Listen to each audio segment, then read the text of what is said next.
Hello everyone, Mayuri here. जैसे कि अभी चैप्टर चल रहा है force and laws of motion.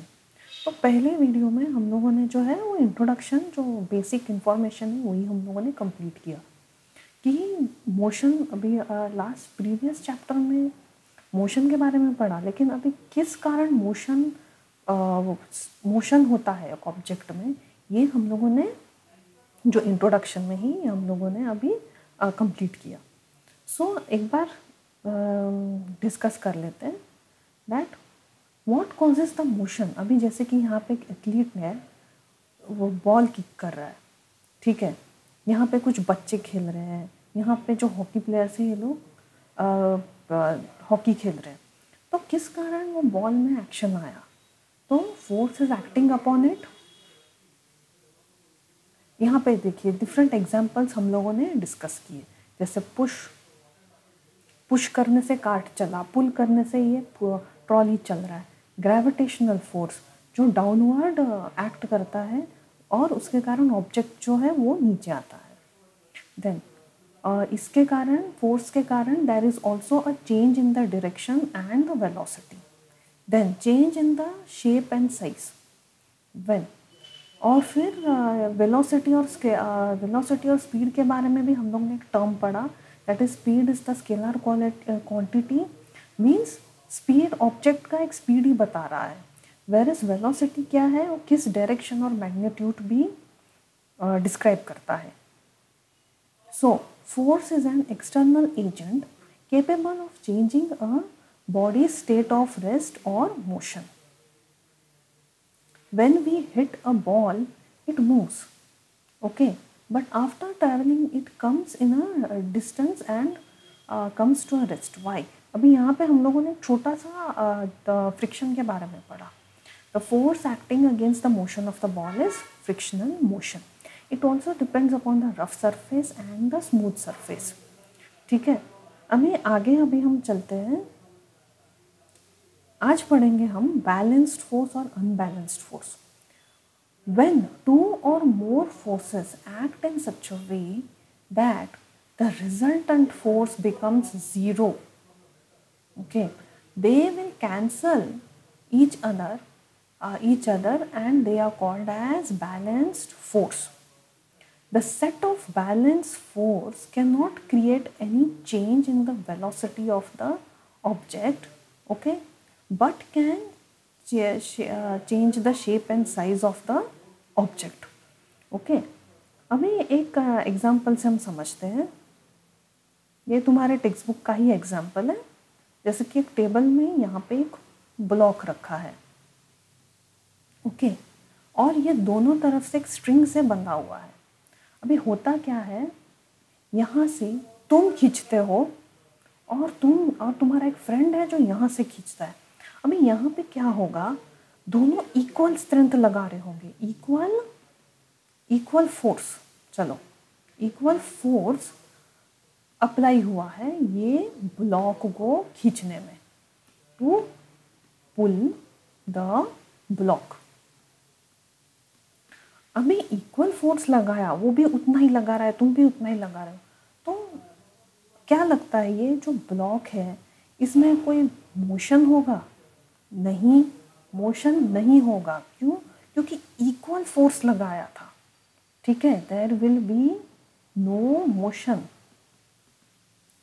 In this block because equal force was applied, okay. अभी आगे चलते हैं, अनबैलेंस्ड फोर्स पर समझते हैं। वेर एज टू और मोर forces act in such a way where the resultant force does not become zero, that is they don't cancel each other. अभी ये सेम एग्जाम्पल हम देखते हैं, ओके, सेम एग्जाम्पल, बट समझो इस बार तुम्हारा स्ट्रेंथ थोड़ा ज़्यादा है और यहाँ पे तुम्हारे दोस्त का जो स्ट्रेंथ है वो थोड़ा कम है। तो ऑब्वियसली ग्रेट फोर्स, ओके, यहाँ पे है लेस फोर्स।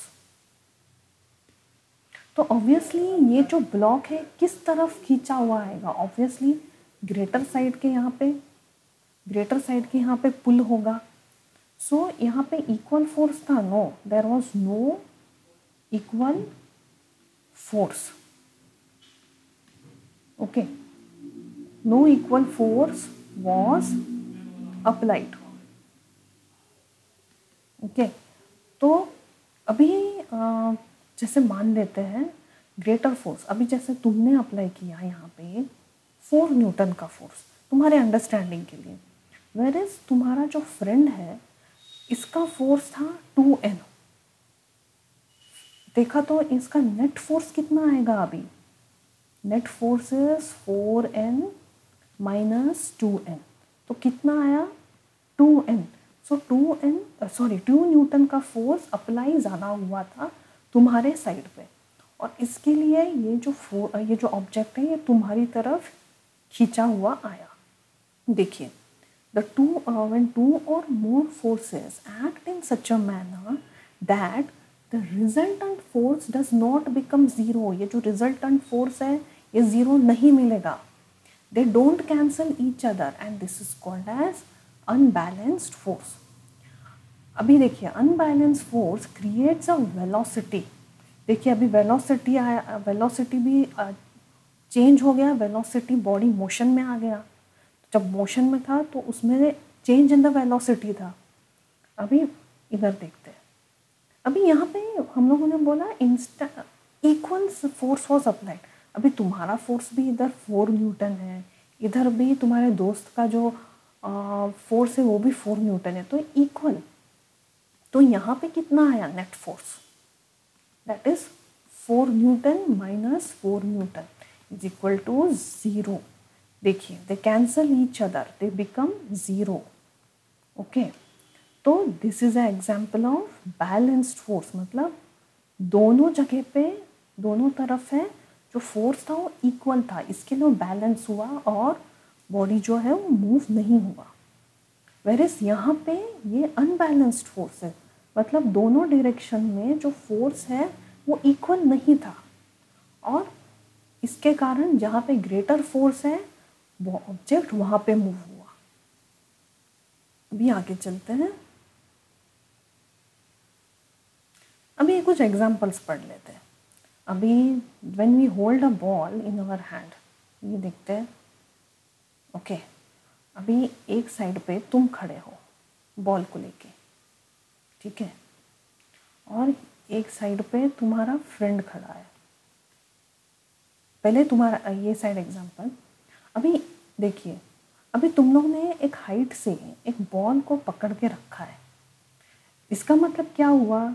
जो ग्रेविटेशनल फोर्स है वो एक्ट नहीं कर रहा है, नहीं, ग्रेविटेशनल फोर्स यहाँ पे एक्ट कर रहा है। मैं शॉर्ट में लिख देती हूँ, gravitational force which is acting downwards, act कर रहा है। लेकिन ये बॉल को पकड़ने में अपवर्ड फोर्स उतना ही लगा। दिस इज, यहाँ पे जो अपवर्ड फोर्स है उतना ही ज़्यादा लगा, इसके लिए हम बॉल को उतने हाइट पे हम कैच कर पा रहे थे, पकड़ पा रहे थे, होल्ड कर पा रहे थे। तो यहाँ देखिए इक्वल फोर्सेस है दोनों जगह पर, upward force is equal to the downward force, इसके लिए वो बॉडी जो बॉल जो है वो हम होल्ड कर पा रहे थे, मीन्स उसमें कोई मोशन नहीं था। अभी ये साइड पे तुम्हारे फ्रेंड ने जैसे मानो ये बॉल नीचे गिरा दिया, ओके, तो ये जो अपवर्ड फोर्स है, अपवर्ड फोर्स ये कम होता जाएगा, विल बिकम लेस, और कौन सा फोर्स ज़्यादा होगा? डाउनवर्ड फोर्स विल इंक्रीज, ये जो डाउनवर्ड फोर्स है इंक्रीज हो जाएगा। डाउनवर्ड फोर्स क्या है यहाँ पे? ग्रेविटेशनल फोर्स, और इसके लिए जो जिसका फोर्स ज़्यादा है वो बॉल उसकी तरफ खींचा चला गया। तो यहाँ पे this was equal force, upward force and downward force, तो ये एग्जाम्पल क्या है? Balanced force. और यहाँ पे क्या था? Upward force was less than the downward force, इसके लिए यहाँ पे जो मोशन दिखाई दिया बॉल का मोशन, तो this is a example of balanced force. ठीक है, देखो, when we drop the ball, it is falling, there is a very small upward force on the ball. Now only gravitational force is there and it creates an unbalanced force and accelerates to the ground. It creates a change in the velocity. देखिए, here gravity exerts the gravitational force on the ball in the downward direction, and we have to apply the force with same magnitude but in the upward direction to hold in the air. So this is an example of balanced force, this is an example of unbalanced force.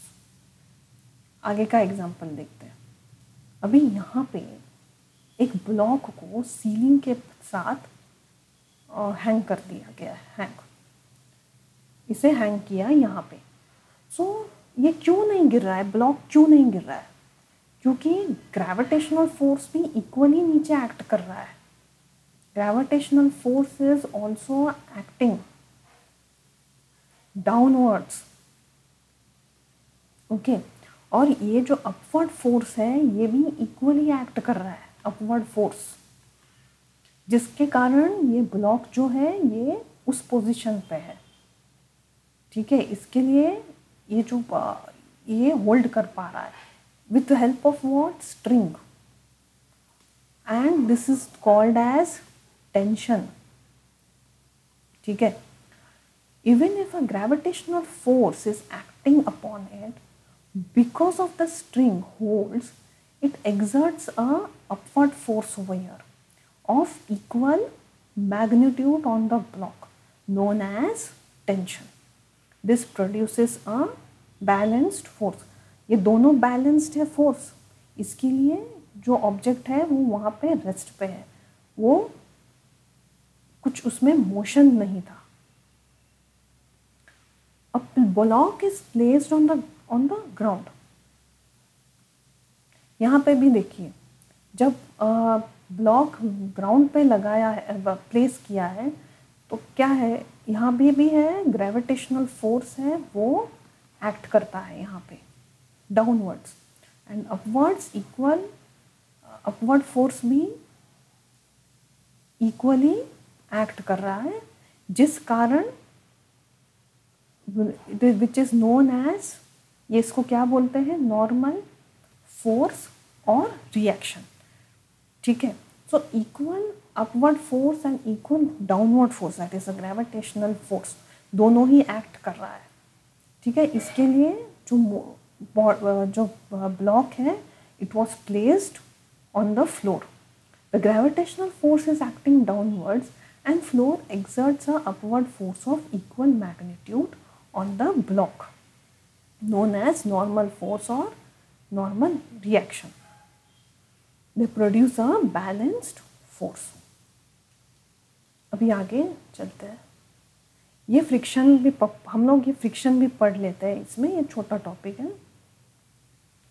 Frictional force is known as is the force generated by two surface that contact and slide against each other.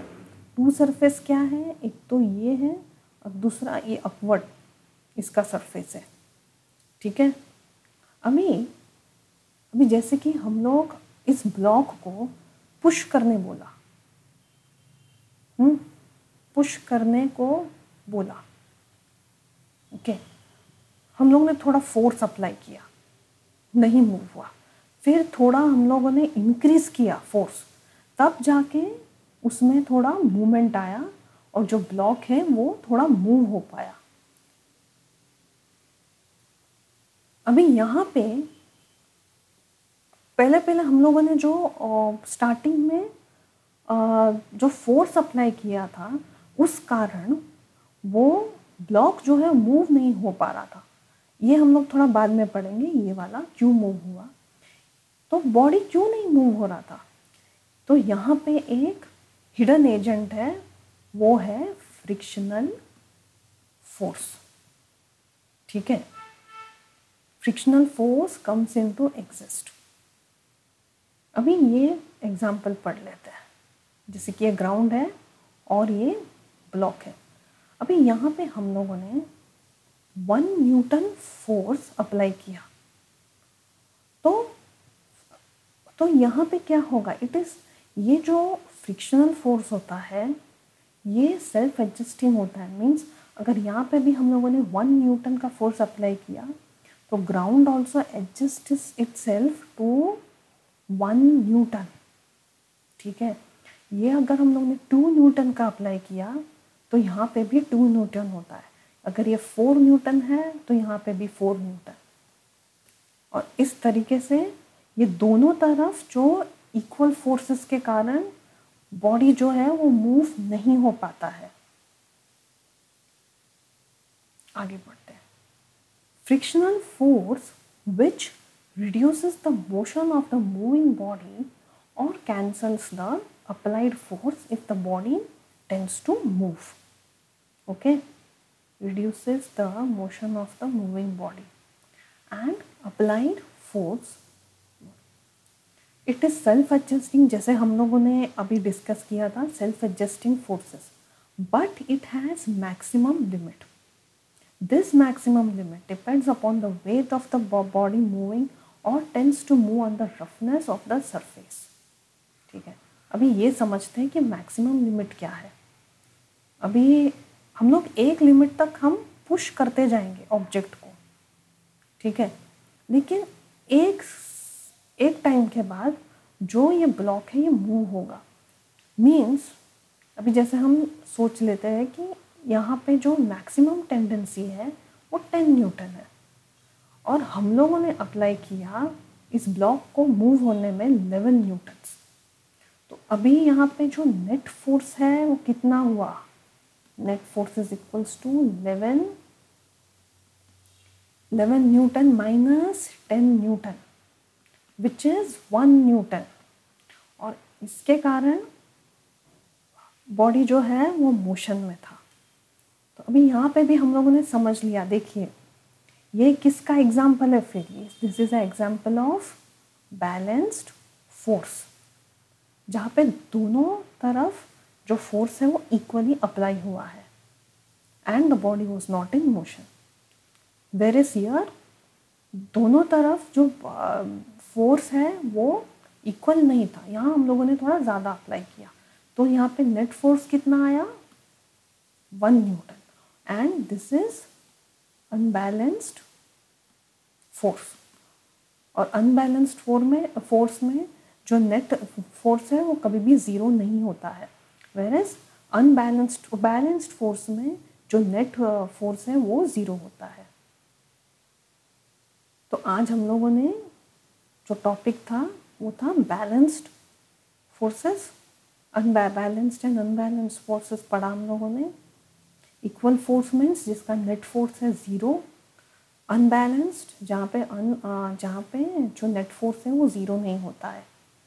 फिर ये कुछ हम लोगों ने examples के तौर पे हम लोगों ने समझा।